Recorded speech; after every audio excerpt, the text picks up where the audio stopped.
So Grant, I don't even know how to introduce you Come because on, man. Because you're like everything. You're the CEO of so many companies, but to me you are like not my uncle, but like my big brother. Albert? When did we meet? We met. You changed my life actually, and you know this, and it's a long story, but making it short. We met at I met you driving my Honda Civic when I was broke. I was driving to Equinox. And I heard your Sell to Survive book. Oh, okay. Audiobook. You were You talking. met me on audio. I met you on audio. Did you think I was taller than I am? Definitely, yeah. Yeah. Well, everybody that sounds powerful on sound, you think they're like big people, because people tell me that too. They're like, I didn't know you were that short. Yeah. So like, I met you there, and I knew you were in like on Sunset Plaza, Beverly Hills areas, the Grove, and that kind of stuff. So I wanted to find you, but then I found out you left to Miami. And then I was like kind of heartbroken. You know, we have like our love story from the beginning. Yeah. And then you always make fun of that. No, But I don't make fun. What do you mean I make fun of it? yeah, you just make fun of the whole lovey-dovey with the males. I didn't make fun. What are you talking about? Well, you always make a joke out of it. What? That it's kind of weird. You What's say the joke? it's kind of weird. What's it? What? No, it's not. Dude, like when I was how old were you when you ran into me? Over the internet, over the audiobook was like 5 years ago. Yeah, how old were you then? I was 31. Yeah, so when I was 25 was my 31. It was your 31. When I was 25, I started listening to a guy named Jackie Cooper on a little cassette tape. Yeah. I heard the first time I heard it, I'm like, oh my God, man. It was like, oh my God, I just want to learn everything this guy knows. Yeah. I had never, like, this was the first time anybody had a route. Mm-hmm. And I became fascinated with this individual. And I'd watch it was Betamax. I was watching a videotape. Yeah. You probably don't even know what Betamax is, right? It's a big cassette tape. It's before the VHS and then the CDs, and they kept getting DVDs, right? Farthest back I could go is VHS. Yeah. These were massive, right? So I watched those videos. You would have thought I had a damn spooning love relationship with this guy, because that's all I watched. Like, some people have a problem with alcohol. All I did was just consume this dude. Yeah. Some people use drugs. I was just consuming this guy. Yeah. So I never make fun of you, dude. Stop it. You know I'm just bullshitting. Yeah, I know. I just needed to start it off. Yeah. I know you. I asked you this question when we started. Do you have a better student than Albert? Uh-huh. And you answered that question. But does anybody? I don't think you know that anybody. There's nobody that knows you as much as I do, because I study everything. Like, I know exactly what you were doing 11 years ago, 10 years ago, 9 years ago, 8 years ago. I see those videos. I know where the background is. Like, I studied all your history, like, to the T. So I know everything about you. Like, that's important too. People should study the curve of a person. Like if you see, like, I see people drop in on a guy and they listen to something he says today, but really what you should do to make that valuable and relevant is a guy should go back and look at what he was saying in the beginning. Yeah. If he said anything at all, because you want to see where you catch somebody in their ascent. Yeah. Like, if you were listening to me 5 years ago, how long ago? 5 years ago. But you've actually listened to stuff I was saying 10 years ago. Yeah, 11 years ago. Because it's all recorded. Yeah, I saw your Great Danes. I saw your background, the CC. And that's the way to study. That's the way to study is to go back and say, hey, what was the guy saying in the beginning? And how is he starting to change? Because you will change. People will change what they're saying and doing. Mm-hmm. And so you've seen my ascent. Everything. I'm more active today. Like if you're drawing a person's ascent, like, right there. Yeah. Mine is, I don't know if the camera can see this, but mine, like, when I was 45, I was probably right here on the way down, actually. So it's not how old you are. I've actually moved myself back to this part of my curve, my cycle. So I'm doing more now, like I'm more in an ascent. Yeah. It's probably more vertical than this. Yeah. Than when I was 45 and kind of starting to chill out. Yeah. So, like, I went and saw The Wolf of Wall Street yesterday. That dude, right? Yeah. Well, he's. What do you think of it? he's on the way down, right? He's got his little house on the ocean. In today's world, or when you or in today's world, okay, he's retiring. Yeah, he's not. If you're building a damn empire, you're not going to go to Hermosa Beach. No. Probably not. I'm gonna rent like you rent the high rise, get apartments. People are saying that I'm copying you, that I'm a copycat. Yeah. There's nothing wrong with that. Copy the right people. Yeah. So when I met you, I heard I started following you on social media, which I know you weren't on social media that big yet, and then you started going really, really deep to the point where it's just crazy how you're doing podcast after podcast after podcast. Like you almost have no life but work, and which is life. However, yeah. I heard your Cancun seminar, so that's where we met. I went to that Cancun seminar. I was making 300,000. Like 40 people. 40 people. Like 40. It was like one of my workshops that I do every Sunday. Yeah. So it was a tiny one.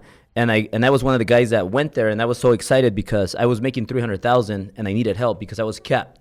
I had no army, and that's what you told me. You got to build your army. And then I went there, and I was excited because it's the Hard Rock Hotel, all inclusive. Yeah. So I was thinking, cool, man. I'm gonna go meet Cardone. I'm gonna drink. It's gonna be fun. Unlimited drinks, unlimited food. I had that mindset still that was kind of limiting. It's free. It's cheap. And I get there, and then you were nowhere near where you are today. Do you remember that? Oh, yeah. 5 years ago. Yeah. Cancun.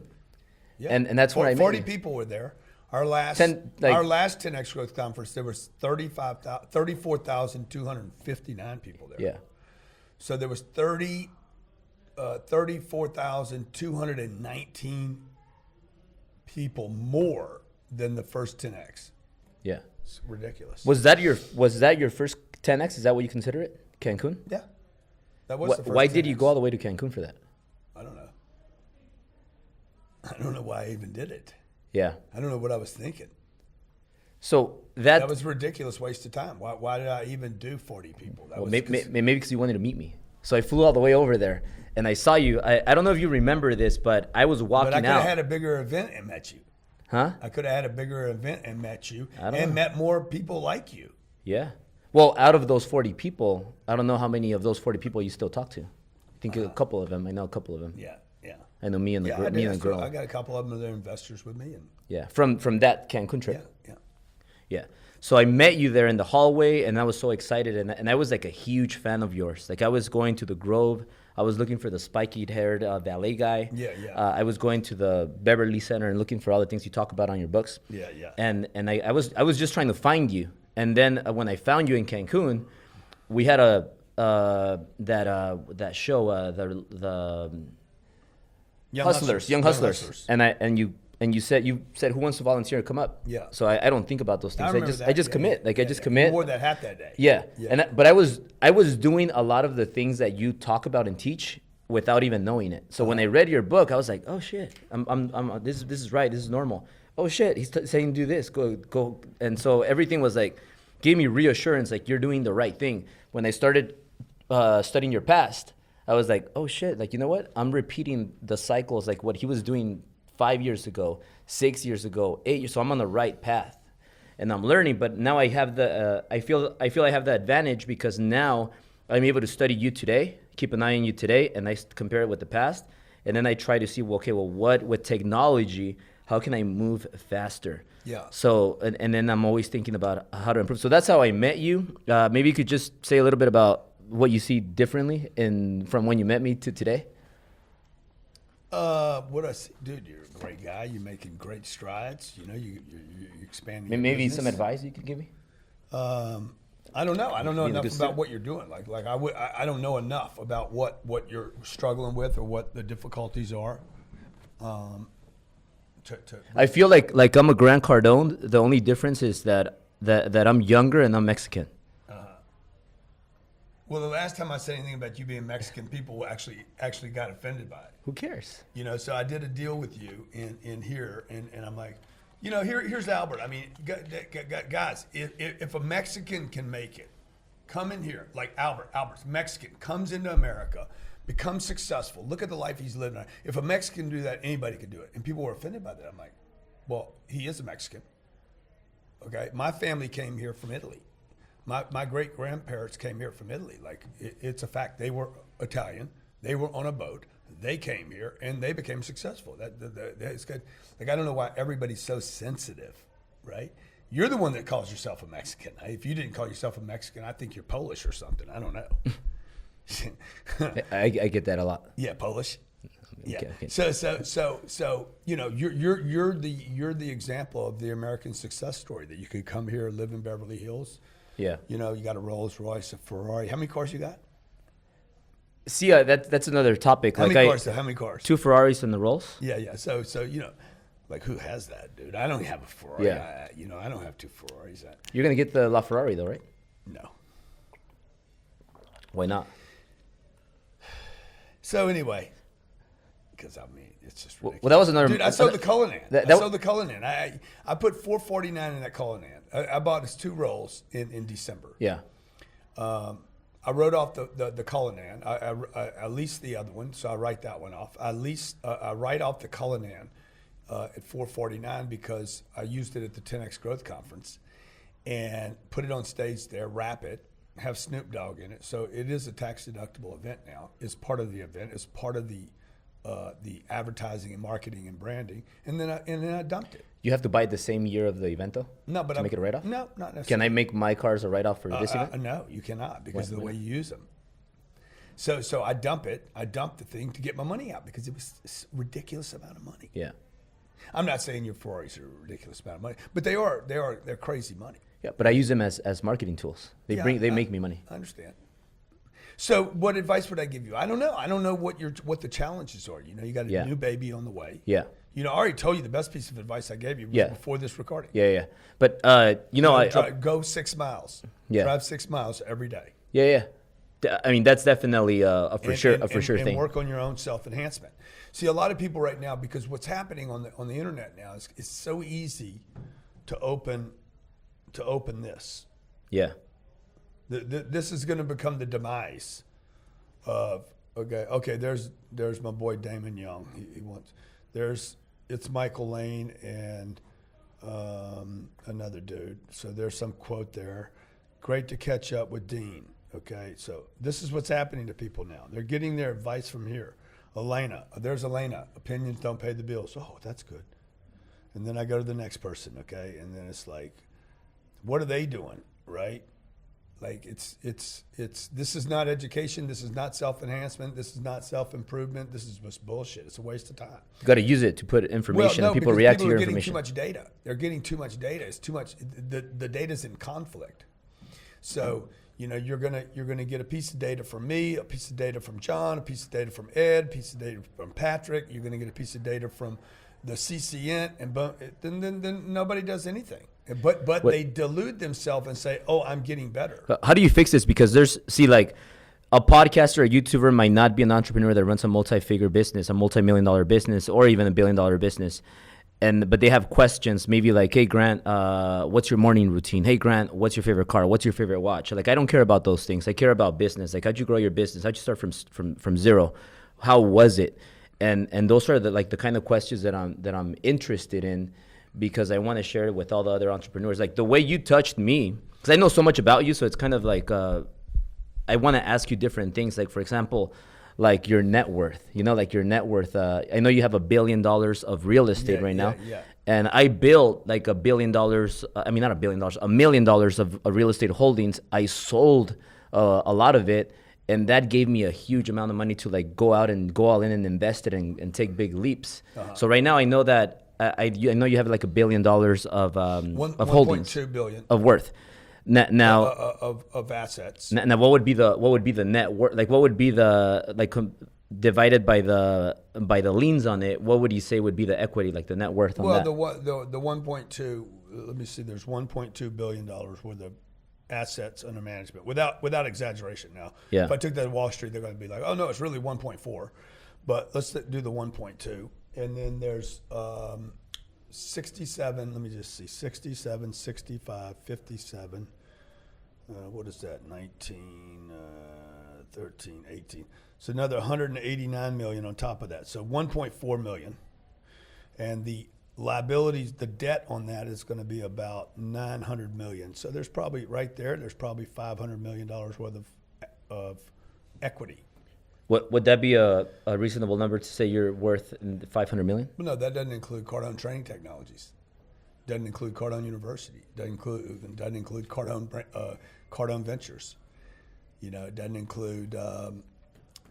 It doesn't include a lot of other stuff that people don't even know about. Yeah. What would Cardone University, for instance, is worth.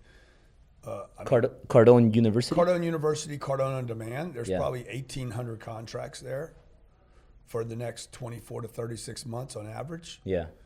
You know, they're worth a tremendous amount of money. You think like 250 million? It's worth a lot of money. You know. Then there's my cash accounts. Yeah. Right. So what I'm asking myself, because I'm 36. But net worth doesn't matter. Yeah. The question should be, hey Grant, what matters? Yeah. Well, that was my next question. Yeah. So like I'm 36. Because net worth doesn't matter. Yeah. Net worth is bullshit. It's an ego. It's the ego. It's the ego's validation. Yeah. You can't spend it. You can't use it. You can't it's worth nothing. Yeah. Like the bank might ask you, hey, what's your net worth? Show that to me. And I totally get that, because I'm thinking about getting rid of one of the Ferraris. I don't need two. So I'm thinking about keeping one Ferrari, keeping the Rolls, because the Rolls is the one she drives, and then getting like an SUV for the family. Now that I'm gonna have another child. Another chillin'. But I'm thinking different. You know, I'm making more money than ever. Yeah. But I'm more wise. I'm more certain. I'm more sharp. I feel more confident. I just feel better than ever, and I love the craziness. Like sometimes I wake up at 1 a.m. and I can't go back to sleep because I'm thinking about what's my next move. What can I do? I'm thinking like, what is Cardone doing right now? I text you one day like at 12:30 midnight, a couple years ago, and I asked you, "Is this normal? Did you ever wake up at 12:30 a.m. and you couldn't go back to sleep because you had so many problems and so many solutions and so many goals?" And you said, "Yeah, it happened to me all the time." And then I'm like, "Okay, so I'm on the right track. Then I'm gonna do that." But I'm 36. You're 60. You're 61, right? Mm-hmm. So like how in the world? You're way ahead of me, man. Well, that's what I think about. So when I start feeling a little bit like, I even have that little second of, I'm getting a little tired. I'm like, dude, I can't be tired if he's 61. You have 500 million in equity. Though. You can be tired. Take a nap, dude. Like take a nap I take naps. Yeah, I get 8 hours. I'm not a good napper though. I'm not a good napper. Maybe you need to work at it. Take a little nap, dude. What's keeping you up? You should be able to take a nap. Like a person should be able to control when they go to sleep. Like, hey, I want to go take a nap. I can take a nap right now. Yeah. Well, I wake up every day from 3 to 5, and I go to sleep anywhere from 10 to 11. So I sleep six hours and a half. It does it for me. If I sleep 7 and 8 hours, I just feel horrible. Okay. Like I'm not an 8 hour. I'm not talking about sleeping. I'm talking about a nap. Yeah. You said you were tired. Sometimes you're tired. Well, fucking take a nap. Like, what are you worried about? What am I worried about? Yeah, what are you worried about? I can't take a nap. I can't slow down. I can't take a second. You need to be able to take a second, right? Yeah. So again, this is part of like if I get a lot of data coming in from a lot of different points, I'm going to be confused. Yeah. I'm going to be rattled. I don't have a lot of data coming in on me. Yeah, me neither. No, you do. No. Yeah, you do, dude. I know where you get your data from. You got a lot of data coming in at you. A lot of people you study. So you ask me, no, stop it. Stop the madness. Stop the madness. You said, hey, I want to know what you would tell me. I would not have so many data points coming at me. And I would like the thing that is making me. And look, most people just don't even know the right questions to ask. I just finished doing 6 of these. Yeah. Most people don't know the right questions to ask. Like, the question should be, hey, what do you think is attributing to so much of the success you're having? It's because I just killed can you open that door? I just literally eliminated every source of information for me. I'm like, I want one source of data. One source of data. I need to make one thing stable data for me. Yeah. Just leave it open. I just want it stable. I want stable. I need to depend on one thing, I don't need 7 mentors. I don't need even 2 mentors. I don't need maybe not even, that's not what I need. It's not a business issue that I'm having. It's like a personal issue, right? I'm trying to figure out how do I get me so certain about my route that I can sleep. Yeah. That things don't keep me up. Yeah. Right? That I'm not. How do I because I want to be able to lay down, and I want to be able to rest. Yeah. I want to be able to rest. Okay. I want to be able to rest so that I'm not. Rest means I can shut down. I could have. We did $400 million worth of deals in the last 60 days. Mm-hmm. I didn't miss not one lick of sleep. I didn't worry about them. Plus the travel. I'm going to Tokyo tonight. I was routing. I was going to Australia. I was going to Sydney. I was going to stop in Hawaii for 3 or 4 days. Couldn't get a room in Hawaii. I'm like, no sweat. Everybody's freaking out at my office. Oh my God, we can't get a room, blah, blah. Let's just go to Fiji. I reroute to Fiji, find out a storm's coming to Fiji. We can't fly through the storm. I said, okay, fuck it. Let's go to Tokyo. I've never been to Tokyo. I've never been to any of these places. Yeah. We'll go to Tokyo.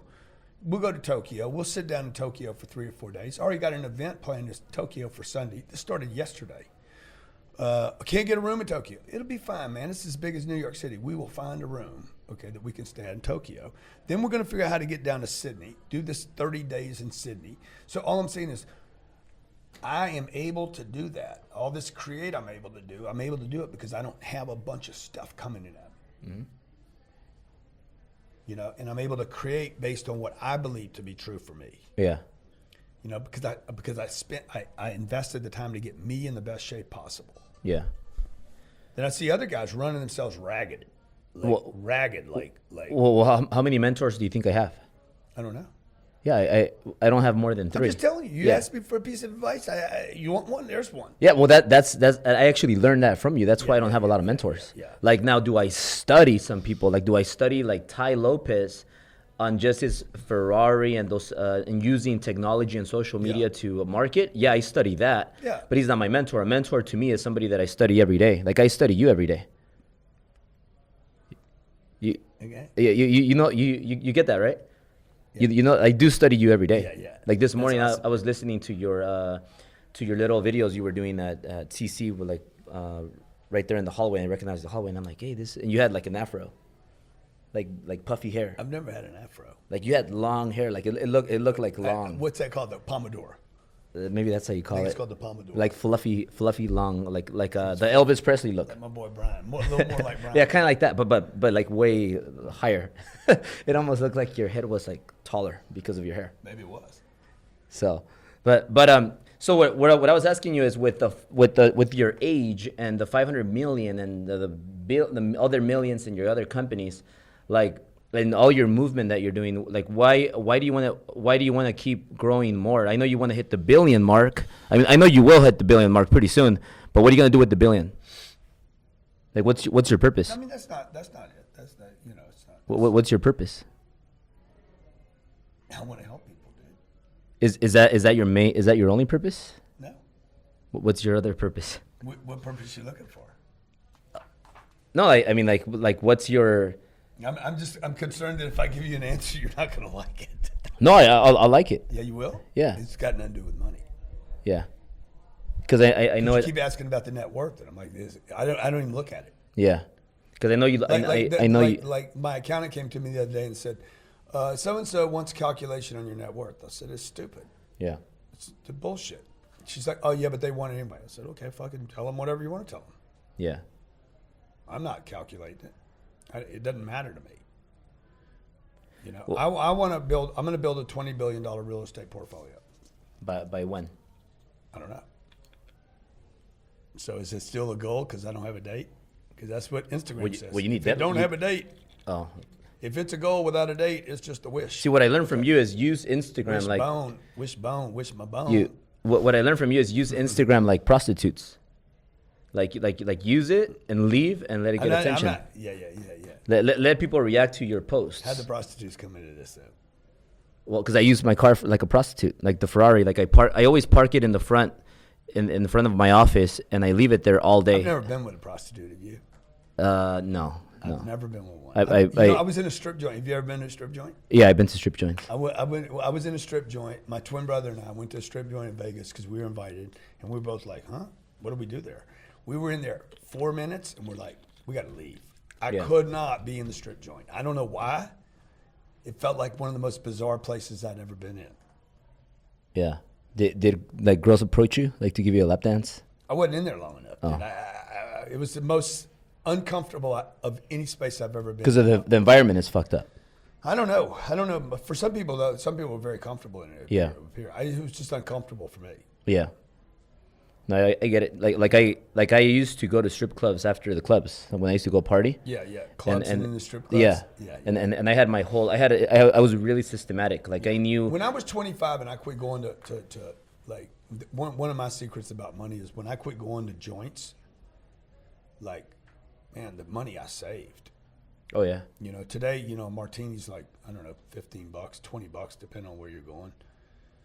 You know, you have 2 or 3 of those, that's $60, man. Like, just not drinking. And then when I drink, then I do stupid stuff. Yeah. I didn't do stupid stuff when I wasn't drinking. Yeah. And if you're doing stupid stuff when you don't drink, guess what? You're going to do more stupid stuff when you do drink.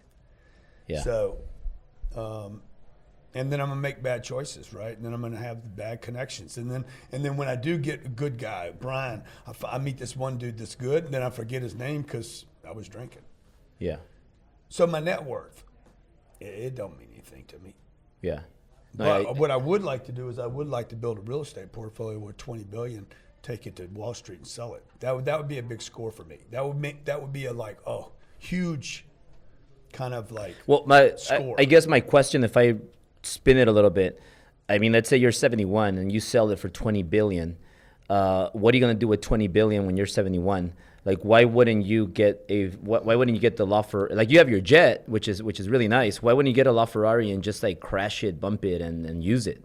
And or maybe you just don't like cars. Maybe you're not a car guy, because I know you have a lot of watches that are worth millions and millions of dollars.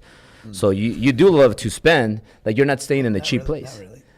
You're not staying in the cheap place. So like, just I don't love it. Spending's not my deal though. It doesn't make like spending money doesn't. Oh God, I won't even see this bill. Yeah. Why wouldn't you see it? Because they'll just send it to the office. Like, Yeah. I don't feel good spending money. Like, Is I'm that not what- is spending that- money every day? I'm doing deals every day. Yeah. Like, that's what I look at. Yeah. Right. So when this interview's over, I'm going to be like, okay, can I do a couple deals in between? Yeah. And because I'm trying to get to this, I'm trying to build this company. Yeah. I'm trying to build Cardone Capital because I want to, you know, Grant, why do you want to build a $20 billion business? One, because I know I can. I know I can. It's been done by other people. Yeah. Number 2, I know it's going to help a bunch of people, and I'm going to bypass Wall Street. I'm basically going to cut. I'm going to do something different. I'm going to cut Wall Street out of the deal. So these deals that I'm buying today have always been purchased by institutions, big banks, the wealthiest companies and individuals on the planet. The people that control planet Earth own the real estate that I'm buying. Yeah. So I'm going to go buy that real estate. I'm going to move fast enough to grab it from them. Yeah. And then what I'm going to do is I'm going to build a portfolio out so that Brian and the Alberts and the regular normal people, my sister, my brother, employees that I work with, they can invest with me in institutional quality real estate that never goes back to the banks. It never gets lost. It never ends up in bankruptcy. It's what the wealthy get to keep. Yeah. And then I'm going to take all that, and I'm going to cut Wall Street out until they're like, dude, we got to buy that. We need to own your assets, and they're going to come pay a premium, and there's going to be tens of thousands, maybe hundreds of thousands of people that benefit around the world that would have never had access to those deals. I just think you like helping people. I think that's your purpose. I do. Like that's why you don't need more. You don't have a money problem. Helping people saved my life, man. When I got out of treatment for drug addiction, the thing that kept me from using drugs again was helping somebody that had trouble with drugs. So helping has never, ever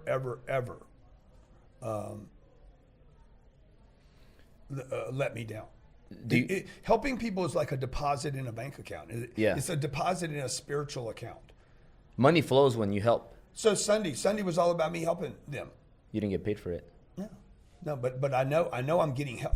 I know there's a deposit. There's something that happens. Giving to charity there's something that happens karmically. Yeah. That says it's not that I get something back for that. It's that there's some deposit being made in this unmeasurable universe that says, oh wow, I did something good. Yeah. The world doesn't have to even know it. Like a lot of guys at this level give money anonymously. They're like, I don't even need anybody to know. Yeah. They know. Yeah. They go to sleep at night. That's why I can sleep good. Yeah. I'm going. Like the billionaire upstairs, he doesn't even have an Instagram or Facebook. He doesn't want to be on that. Yeah. Whatever. It's like, but he's just not using a vehicle. But anyway, like going back when you started, like when you had nothing, did you ever? Were you ever? By the way, did you ever battle heart attacks? Did you ever feel like you were like, man, I can't, this is too much already. I have to like run to the hospital, or I'm about to fall. Did you ever feel like that? No. Never. Well, so you know what I've been doing for the last 15 years. So, yeah. So to remove stress from my environment, right? Yeah. So there's no reason to have that kind of stress in your environment. Stress comes from people. Yeah. Comes from the conflict again. Okay. What would cause the heart to stress like that? Conflict, too much data, conflicting data, problems, intention, counter-intention, suppression. Mm-hmm. Suppression, dude, suppression. Evil. So you had that problem before. Evil. People that are confused. Yeah. Evil's not just a guy with bad intentions. Evil can also exist with people that have good intentions that are confused. Yeah. The worst enemy on this planet is not the enemy. It is the person that is your buddy, and it by himself is confused. So he tastes out of this glass and that glass, okay, and he shares confusion with you, and that's what causes conflict. The individual's in conflict. Why can't you sleep? See, because you should be able to just lay down. Boom. I'm good, dude. I'm good. Well, I know my path works. I know because I have the conflict going. Well, okay? I wake up. I can't sleep because I'm really excited because you don't know why you can't sleep. Because you don't know why you can't sleep. I'm excited about the future. You do not have the answer to this. You do not know. Please don't act like you know. You don't know. Well, I feel excited. This would be a good time to ask your people to comment. Yeah, comment. Well, do you think Grant's right on this or Albert's right on this? Well, I know. That's how you get the interaction right now. I'm gonna take your advice on that. We talked about it before, but if you could go back to when you started, then when you started, you did have conflict and you did have all that suppression and tremendous until I started. You almost died. You almost killed yourself, right? Or when they cracked your face open and all that stuff. Yeah, I was 23. Was that? I had been killing myself every day for 16 years. You were like a guy cracking me in the head, putting 60 stitches on my face, was really nothing compared to what I was doing to myself every day. How were you just drinking and doing drugs all the time? I was doing drugs every day. So I was doing drugs. Like how crazy? But more than terrible. But I mean, dude, once you're a drug addict, what level of crazy you want? Yeah. You're doing drugs every day. You're already into the. It doesn't matter. There's. So you would have killed yourself if I was killing myself. No, I was if killing that myself. wouldn't have. That actually helped you then because it knocked you down. And you ended up in the hospital. And no, it didn't really help. No. No, I didn't help myself until another 2 years. Like nobody knows where the bottom is for themselves. Okay, you would think a guy with 70 stitches in his head and face, 23 years old, beat. Like my mother did not know who I was. Yeah. My sister looked at me and said, "Where's my brother?" Yeah. Nobody knew. Like I was so beat, puffed out, scars over both eyes, underneath both my eyes. You can still see the damage under my eyes today. You're a very good looking guy though. Well, thank you. See, that's getting weird again. Just kidding. So anyway, I was beat up fucking bad. Yeah. But behind both these guys were professionals. Behind both elbows were bruised. I didn't even know why. The reason why is the professional. What he does is he hits behind your elbow so you can't use your arms anymore. Well, I mean, I was beat up so bad, dude. I don't even remember being beat up like this. Yeah. Like there was blood on every wall. I was in a room about maybe a third smaller than this. There was blood on every wall, all over the ceiling. I mean, it was like covered. And the next day I was using drugs. Okay. And I had a girlfriend with me that brought me to drugs. And 2 years would go by and I would continue to use drugs. But how could you do drugs the next day? Weren't your nose like messed up? Like yeah, dude, everything was messed up. Well, my nose was not messed up. Around my eyes was messed up. My nose, they actually left it. Well, you can see how beautiful it is today. So you could still use it. Yeah. Everything else was wrecked. So you see the scar right down the center? Yeah. You know? So did you have to do like a lot of surgery to like fix your face? No, I didn't do any fixies. You know? I mean, imagine how beautiful I was before this. Yeah, I could imagine. So, yeah, you would think a guy would stop then, bro, but that's not. You can't make sense of insanity. Okay, like you still had your talent. You were just confused. Because you obviously you were smart when you were 18. You just but had bad intentions. I had bad people in my life. Yeah. I had bad people. I had conflicting data. Yeah. Okay. I wanted to be great. But you were still making money. You were still successful. No, not really. I wasn't making any money. I was 23. I was completely fucked up. Were you dumb or were you like? Yeah, I'm killing myself every day. I'm dumb. But when did you start getting like just increments in your smartness, like year after year after year after year? What was it? Really, in the last 10 years. Because when you were a kid, you were smart. Last 10 years. When you were a kid, you were last smart. Maybe 15 years. You know, it really changed. But when you were a kid, you were smart, right? Like when you were 6 years old, when you dropped your quarter. I think all kids are smart. Yeah, I say the same thing. Kids are freaking geniuses. You remember those? But you know what? Everybody starts telling them, don't do this, don't do that, don't do this, don't do that, don't do this, don't do that, don't touch that. That's not yours. Next thing you know, shit, dude, man, like, goddamn, I'm getting stupid. Yeah. They start getting stupid because everybody's telling them what not to do. See, well, I can tell you that you like, changed. look, my kids are like, without even me being partial to my kids, and I know every parent says this, but man, I got 2 kids that they're fucking intelligent. Yeah. Because they've never been told. They've never been told, be careful, ever. Never heard it from us. They heard it from the nanny once. Both of them started laughing at the nanny. Ha, ha, ha, ha, that's so stupid. And the nanny's like, huh? We don't be careful. We be dangerous. We be dangerous. So you know, my kids, you know, like, people should be told to take risks. Yeah. You know, to not worry about everything in the environment. Don't talk to strangers. All these things that we're told and programmed not to do. Don't get too much attention on the internet. Don't show off your stuff. Don't do this. Don't do that. Yeah. Try more of this. Save your money. Whatever. Like, so many opinions in the universe. Yeah. There's me over there saying, buy real estate. Don't buy a house. Don't save your money. Like, by the time you listen to, like, all you need is about 30 seconds on the internet, and you're like, damn, I wouldn't know what to do right now. Mm-hmm. And there's a lot of smart people on the internet. I don't know who's right. You know, so but there's a lot of instapreneurs too. They have more followers than they have money. Yeah. Like, is there any way to clean that up? I don't know. Because I think that's causing a lot of confusion with people. Yeah. I don't know.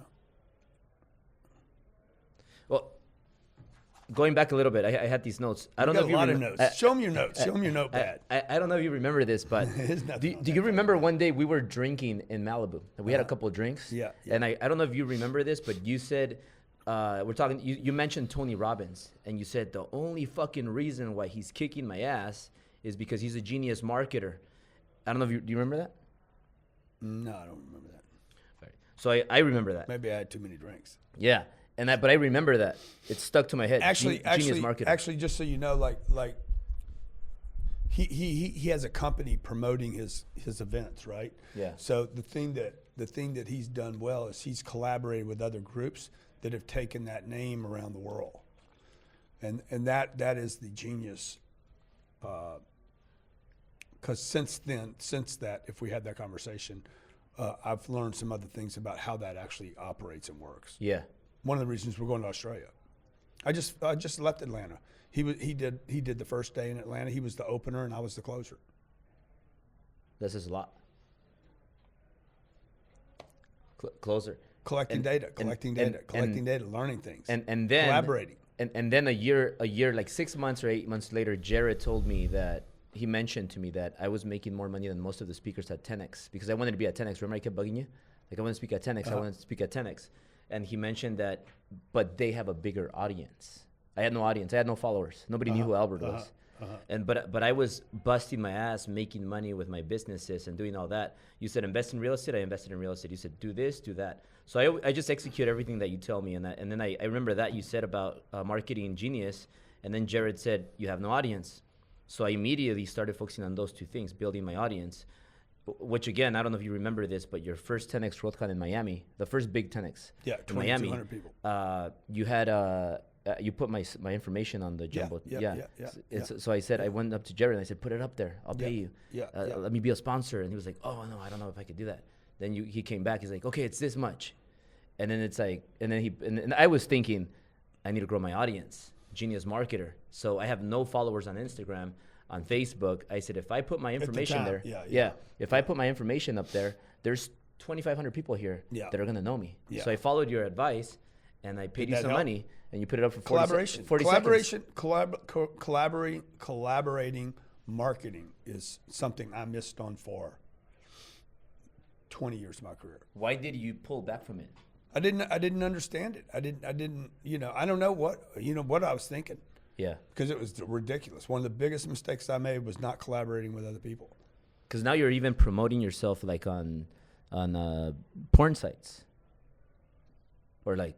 No, that's not true. But we use the traffic there to retarget. Yeah. So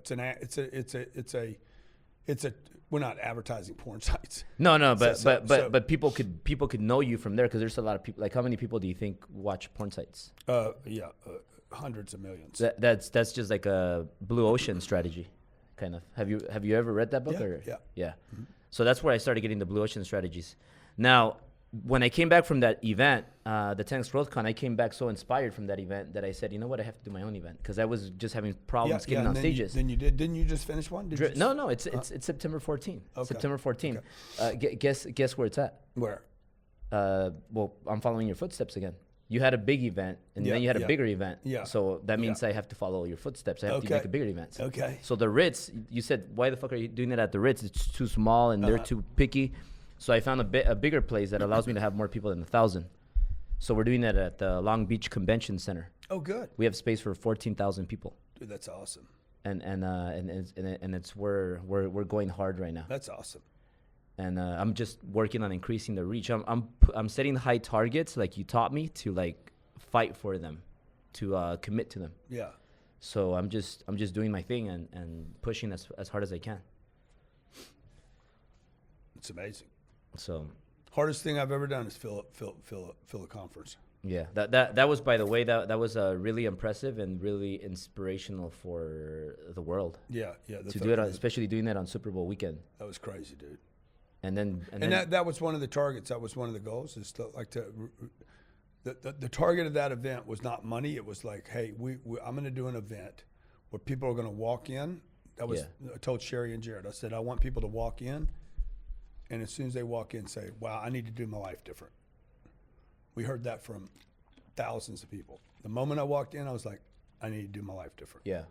Like once you started your companies, you started making a lot of money, obviously. Another really, really important thing for you is that you studied, you were an accountant. Yeah. You got a degree for accounting, right? Yeah. And you became an expert in taxes.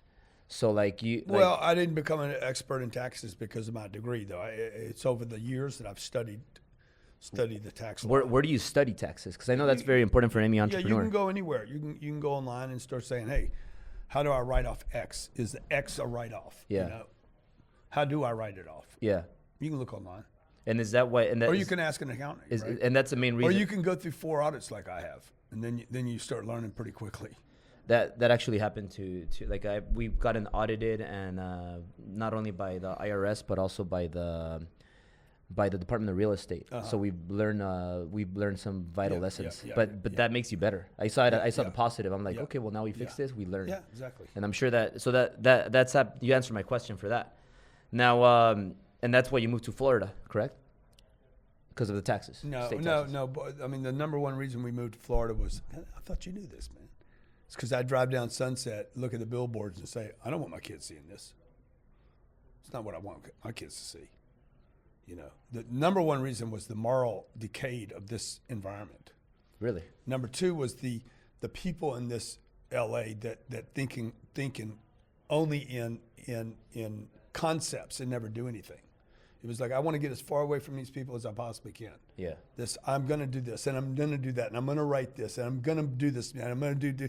I came back here like 7 years later. Some of these people are still writing that same fucking script that they said they were going to write 7 years ago. So number 3 reason we left here was because they raised the taxes. And I was like, I'm not going, it wasn't a financial decision, it was a moral decision. I am not going to sit here, pay this state X dollars a year because I produced, 10,000 other people didn't produce anything. I'm paying for a school system that I won't even send my kids to.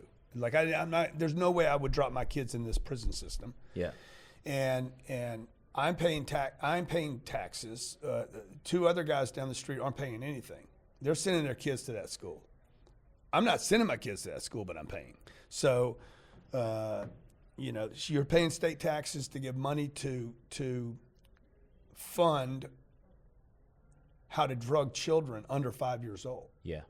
How to use psychotropic drugs on a kid, like millions of kids under 5 years old are being drugged. You got kids being drugged at under 24 months old. Yeah. For some issue that they're like, oh, your kid already is exhibiting some kind of. I'm like, I'm not funding that shit. So it was really not. A lot of people misunderstand. Think we just didn't want to pay an extra 13%. I don't want the money going to the psychiatric, the institutions, the electroshocking of people that's approved here. So that really clears it up, because I think a lot, not only me, a lot of people thought it was just taxes, and it wasn't simply a money issue. It was a lot of. It was first of all, it was those billboards. Yeah, I can drive down the street right now. I saw them when I got here. Yeah, I'm like, fuck, I'm glad. I don't see that. How do I explain that to my kids? Yeah, what are they doing up there? You know. And our daughter hasn't had one vaccine. Yeah, she's awesome. 2 years, 6 months. The other thing, the vaccines. Now, when I was here, you could claim religious privilege. They're going to remove that law. You are not going to be able to use it's period. You either vaccinate or you can't send them to schools. So I'm like, you know what? We'll just leave. Yeah. We'll leave, and then we'll come back and we'll rent a house or the Beverly Hills Hotel or the Montage, and we'll hang out here and come back and see our friends. Yeah. Awesome. Well, dude, you're Grant, the man, bro. Dude, you're the thank man. you. And always good to see you. I always learn something being around you, man. And I know you guys are going to continue to be super successful. Yeah, when I said one day I'm gonna be in Grant's jet, and that happened last year. Remember? Yeah. So thank you, man. You're like a big. You're not an uncle. You're like my big brother. Give me one more chance.